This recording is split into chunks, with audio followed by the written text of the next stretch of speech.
Hi అండి, welcome back to my channel. ముందు వీడియోలో బ్యాక్ పార్ట్ కటింగ్ అయితే పెట్టాను కదండి. ఈ వీడియోలో ఫ్రంట్ పార్ట్ అలాగే హ్యాండ్స్ క్రాస్ బెల్ట్ కటింగ్ అయితే చూపిస్తానండి. ఒక సైడ్ వచ్చేసి బ్యాక్ పార్ట్ ఇలా కట్ చేసుకున్నాం కదా, ఇంకొక సైడ్ ఇలా రివర్స్ తిప్పేసుకొని ఇలా సగానికి ఫోల్డ్ చేసుకోవాలి. ఫోల్డ్ చేసుకుంటే మనకి 4 లేయర్లు అన్నది వస్తుంది. ఇక్కడ హ్యాండ్స్ కట్ చేసుకోవాలి. ఇలా చివరికి ఏమన్నా హెచ్చు తగ్గులు ఉంటే ఇలా ఒక లైన్ గీసేసుకోండి. అలాగే ఖర్చు కోసం ఒక 1/2 ఇంచు మార్క్ చేసుకోవాలి. అలాగే ఇక్కడ హెమ్మింగ్ పట్టీ కోసం హ్యాండ్స్కి ఒక 1 ఇంచ్కి మార్క్ చేసుకుంటున్నాను. ఇప్పుడు ఈ ఎక్స్ట్రా ఉన్న క్లాత్ ఈ విధంగా కట్ చేసేసుకోవాలి. ఇప్పుడు వచ్చేసి హ్యాండ్ పొడవు ఎంత ఉందో మార్క్ చేసుకోవాలి. ఇలా బ్లౌజు బ్యాక్ సైడ్ హ్యాండ్ ఇలా పైన పెట్టేసుకొని హ్యాండ్ లూజు మార్క్ చేసుకోవాలి.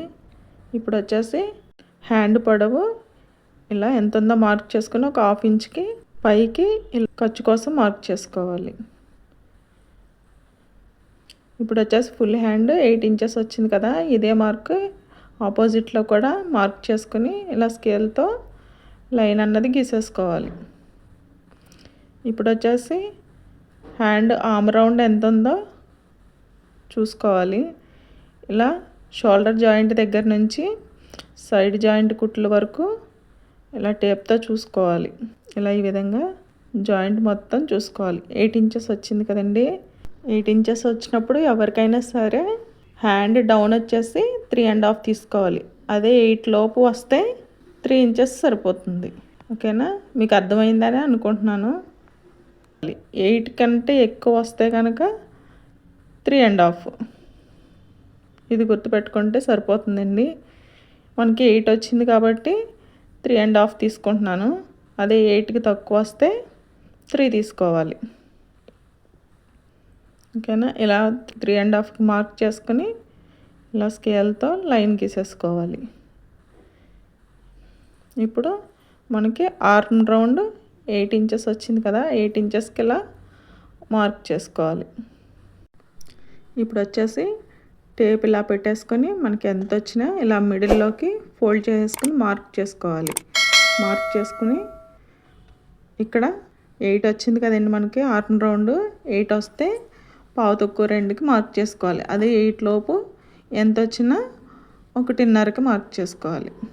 ఇలా షోల్డర్ దగ్గర 1 ఇంచు అలాగే సైడ్ జాయింట్ దగ్గర 1 ఇంచు మార్క్ చేసుకుని ఈ 3 డాట్లు కలిసేటట్టు ఇలా హ్యాండ్ కర్వ్ అన్నది తీసేసుకోవాలి. ఇలా వీడియోలో చూపిస్తున్నట్టు కర్వ్ తిప్పేసుకోవాలి. మీకు ఈ వీడియో నచ్చితే లైక్ చేయండి, మీ ఫ్రెండ్స్కి అలాగే ఫ్యామిలీ మెంబర్స్కి షేర్ చేయండి. ఇప్పుడు వచ్చేసి 2 ఇంచెస్ ఖర్చు కోసం మార్క్ చేసుకోవాలి. మార్క్ చేసుకున్న తర్వాత స్కేల్తో ఈ విధంగా లైన్ అనేది గీసేసుకోవాలి. గీసేసుకున్న తర్వాత మనం ఎలా అయితే మార్క్ చేసుకున్నామో అదే విధంగా కట్ చేసేసుకోవాలి. నాకు ఇక్కడ చిన్న కటింగ్ వీడియో అయితే మిస్ అయిందండి. ఇలా ఈ విధంగా కట్ చేసేసుకోవాలి. ఇక్కడ ఈ క్రాస్ పీస్ కూడా కట్ చేసేసుకుంటే హ్యాండ్ సైడ్ జాయింట్ అన్నది సరిపోతుందండి. ఇలా పక్కకు పెట్టేసుకోవాలి. ఇప్పుడు వచ్చేసి హ్యాండ్స్ ఓపెన్ చేసుకుని ఇలాగా మనం హ్యాండ్ లోత్ అన్నది మార్క్ చేసుకోవాలి. ఇలా ఒక 1/2 ఇంచ్కి మార్క్ చేసుకుని ఇలా హ్యాండ్ షోల్డర్ దగ్గర నుంచి ఇలా సైడ్ జాయింట్ కుట్టు వరకు ఇలా కలిపేసుకోవాలి. మనం ఎలా అయితే మార్క్ చేసుకున్నామో అదేవిధంగా హ్యాండ్ లోత్ అన్నది ఇలా కట్ చేసేసుకొని చిన్న టక్ అనేది పెట్టేసుకుంటే మనం కుట్టేటప్పుడు కన్ఫ్యూజ్ అవ్వకుండా ఉంటుంది. ఇక్కడ ఈ ఫోల్డింగ్ దగ్గర ఒక టక్ పెట్టేసుకోవాలి. అలాగే సైడ్ జాయింట్ దగ్గర కుట్టు దగ్గర కూడా ఒక టక్ పెట్టేసుకుంటే సరిపోతుంది. హ్యాండ్ కటింగ్ అయితే అయిపోయింది. ఇప్పుడు వచ్చేసి ఫ్రంట్ పార్ట్ కట్ చేసుకుందామండి. ఇలా ఓపెన్స్ అనేవి మన వైపు ఉండేటట్టు వేసుకోవాలి. ఫ్రంట్ పార్ట్ కట్ చేసేటప్పుడు ఫ్రంట్ పార్ట్ క్రాస్ కటింగ్ అండి. ఇలా బ్యాక్ పార్ట్లో ఒక 2 ఇంచెస్కి మార్క్ చేసుకుని బ్యాక్ పార్ట్ అన్నది ఫోల్డ్ చేసేసుకోవాలి. 2 ఇంచెస్కి మార్క్ చేసుకుని బ్యాక్ పార్ట్ ఇలా ఫోల్డ్ చేసేసుకుని క్రాస్గా వేసుకోవాలి. ఈ విధంగా క్రాస్గా వేసుకోవాలి. వేసుకున్న తర్వాత చుట్టూ ఎలా అయితే బ్యాక్ పార్ట్ కట్ చేసుకున్నామో అదే విధంగా చుట్టూ ఈ విధంగా మార్క్ చేసేసుకోవాలి. ఇక్కడ ఈ ఫోల్డింగ్ దగ్గర కూడా ఇలా మార్క్ చేసేసుకోవాలి.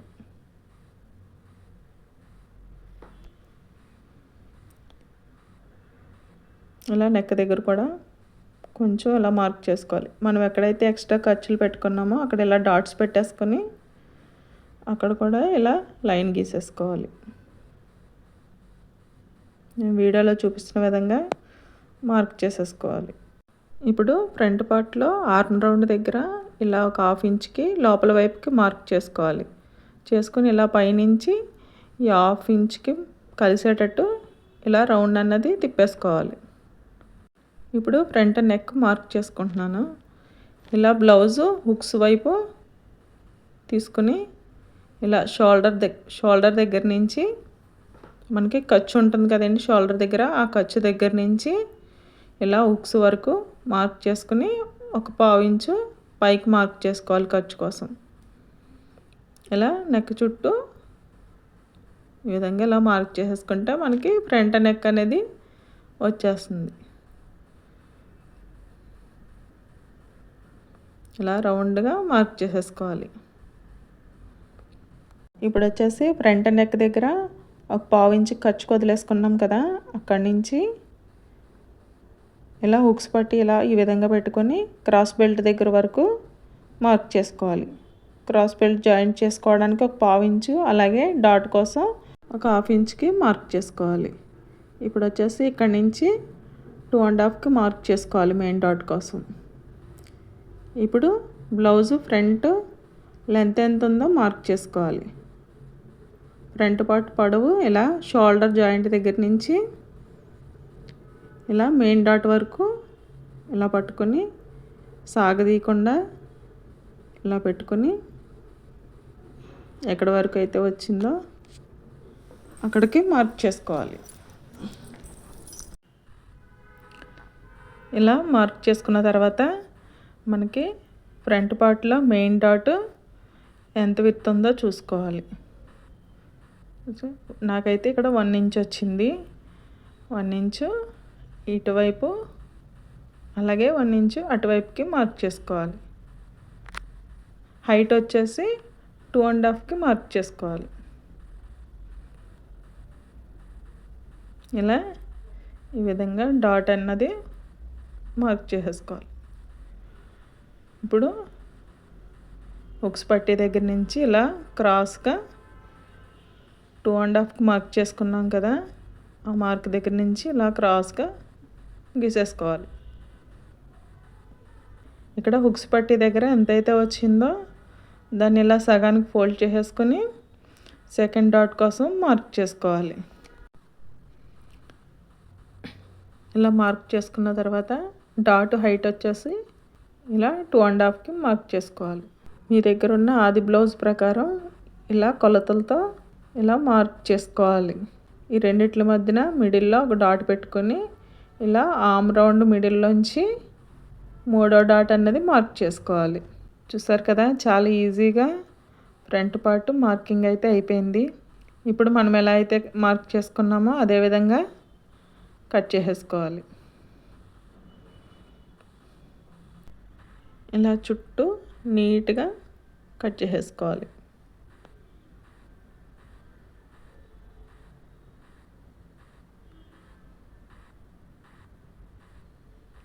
ఇలా ఇక్కడ కొంచెం లోతు తీసుకున్నాం కదా, ఆ లోతు దగ్గర కూడా ఇలా చూసుకొని కట్ చేసుకోవాలి లోపలికి. ఇలా ఈ విధంగా కట్ చేసేసుకోవాలి. మీకు ఈ వీడియో నచ్చినట్టయితే లైక్ చేయండి, ఓకేనా. ఇప్పుడు మనం ఎక్కడైతే ఈ డాట్స్ కోసం మార్క్ చేసుకున్నామో అక్కడ ఇలా టక్స్ పెట్టేసుకుంటే మనం స్టిచ్ చేసేటప్పుడు కన్ఫ్యూజ్ అవ్వకుండా ఈజీగా ఉంటుంది. ఇలా సైడ్ జాయింట్ మార్కింగ్ దగ్గర కూడా ఇలా టక్స్ పెట్టేసుకోవాలి. చూసారా, ఫ్రంట్ పార్ట్ కటింగ్ అయితే అయిపోయింది. ఇప్పుడు వచ్చేసి బ్యాక్ పార్ట్లో హెమ్మింగ్ పట్టీకి ఇలా కోరంచి దగ్గర 1.5 ఇంచ్కి కట్ చేసుకుంటున్నానండి నేను. ఈ విధంగా 1.5 ఇంచ్కి కట్ చేసేసుకొని పక్కన పెట్టేసుకోవాలి. ఇప్పుడు వచ్చేసి షేప్ బెల్ట్కి మార్క్ చేసుకోవాలి. ఇలా ఒక 1/2 ఇంచ్కి జాయింట్ కోసం మార్క్ చేసుకుంటున్నాను నేను. ఫ్రంట్ పార్ట్ ఇలా లెంత్ ఎంత ఉందో చూసుకోవాలండి. 12 ఇంచులు వచ్చింది కదా, ఇక్కడ డాట్ ఎంతైతే మార్క్ చేసుకున్నామో అది ఈ విధంగా ఇలా ఫోల్డ్ చేసేసుకుని ఇప్పుడు ఎంత వచ్చిందో చూసుకోవాలి. 10 ఇంచెస్ వచ్చింది కదా, అదే 10 ఇంచెస్ ఇక్కడ షేప్ బెల్ట్ కోసం మార్క్ చేసుకోవాలి. షేప్ బెల్ట్ హైట్ వచ్చేసి 3 ఇంచులకి మార్క్ చేసుకోవాలి. హుక్స్ పట్టి కాజా పట్టి వైపు, అలాగే సైడ్ జాయింట్ వైపు పావుతక్కువ 3కి మార్క్ చేసుకోవాలి. ఇలా 2.5కి మార్క్ చేసుకుని మిడిల్లో చెస్ట్ పాయింట్ దగ్గర ఇలా 2.5కి మార్క్ చేసుకుని ఇలా షేప్ అన్నది ఇలా గీసేసుకోవాలి. ఇప్పుడు మనం ఎలా అయితే మార్క్ చేస్తామో అదే విధంగా కట్ చేసేసుకోవాలి. ఇలా ఈ విధంగా మార్క్ చేసుకుని కట్ చేసుకుంటే ఫిట్టింగ్ అన్నది చాలా బాగుంటుందండి. ఇలా ఇదే విధంగా డబుల్ ఫోల్డింగ్ మీద ఇంకో పీస్ అన్నది కట్ చేసేసుకోవాలి. కట్ చేసేసుకున్న తర్వాత 4 లేయర్లు అనేది వస్తుంది కాబట్టి ఒకవైపు 2 ఒకవైపు 2 జాయింట్ చేసేసుకుంటే సరిపోతుంది. స్టిచ్చింగ్ వీడియో కూడా పెడతానండి, ఎవరైనా ఇంట్రెస్ట్ ఉన్న వాళ్ళు మిస్ కాకుండా ఫాలో అవ్వండి. చూసారు కదా, బ్లౌజ్ కటింగ్ అయితే చాలా ఈజీగా అయిపోయింది. మీకు వీడియో నచ్చినట్టయితే లైక్ చేయండి, సబ్స్క్రైబ్ చేసుకోండి. Thank you for watching.